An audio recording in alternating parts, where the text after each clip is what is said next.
آج نعمان کے لیے ایک بہت برا دن تھا، کیونکہ اس کے سارے کام غلط ہی ہو رہے تھے، یا یوں کہہ لیں کہ اس کے سارے کام پکڑے جا رہے تھے۔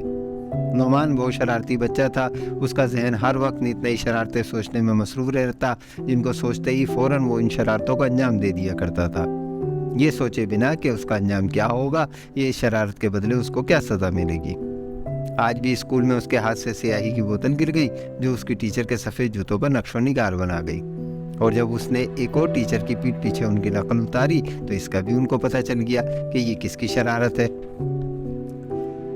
جس کی نعمان کو یہ سزا ملی کہ اسے ایک شکایتی خط دیا گیا کہ جا کر اپنے والد کو دو، تاکہ وہ آپ کی خوب خبر لے سکے۔ وہ یہ شکایتی خط ٹیچر سے لے کے اسکول سے نکل تو آیا، مگر دل میں خوف زدہ تھا کہ یہ خط ملنے پر اس کے پاپا اسے سزا دیں گے، ناراض ہوں گے، لہذا اس نے دل میں سوچا کہ یہ خط پاپا کو نہ دیا جائے۔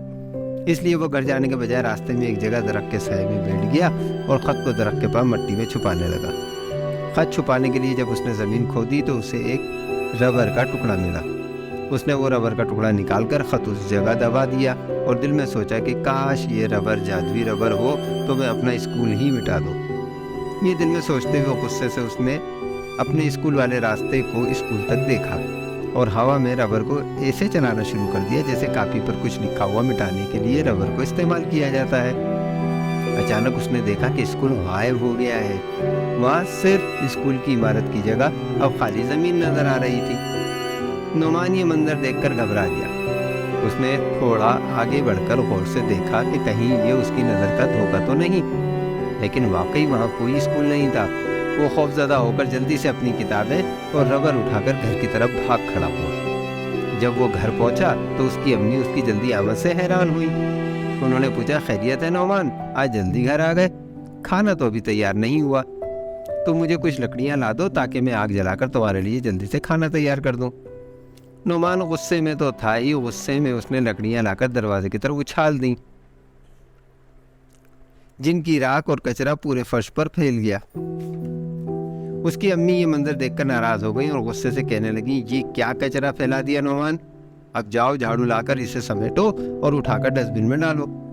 نعمان نے اسی خراب موڈ سے جواب دیا، نہیں، میں اسے صاف نہیں کروں گا۔ امی یہ جواب سن کر اور بھی ناراض ہو گئیں اور کہنے لگیں، اچھا ہے، رہنے دو، تمہارے پاپا کے آنے تک اسے رہنے دو، میں بھی صاف نہیں کروں گی۔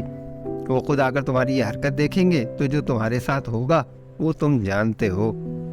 نعمان پاپا کا ذکر سن کر تھوڑا گھبرا گیا اور اسی گھبراہٹ میں اس نے جادوئی ربر ہاتھ میں پکڑ کر آنکھیں بند کر کر ہاتھ کو گھمانا شروع کر دیا۔ ساتھ ساتھ وہ روتے ہوئے بڑبڑا رہا تھا، میں پاپا کو یہ کچرا نہیں دیکھنے دوں گا، میں سب مٹا دوں گا، یہ کچرا، یہ گھر، سب کچھ مٹا دوں گا۔ جب اس نے آنکھیں کھولیں تو وہاں کچھ بھی نہیں تھا، نہ کچرا، نہ گھر، نہ امی، سب غائب ہو چکا تھا۔ نعمان بہت خوفزدہ ہو گیا۔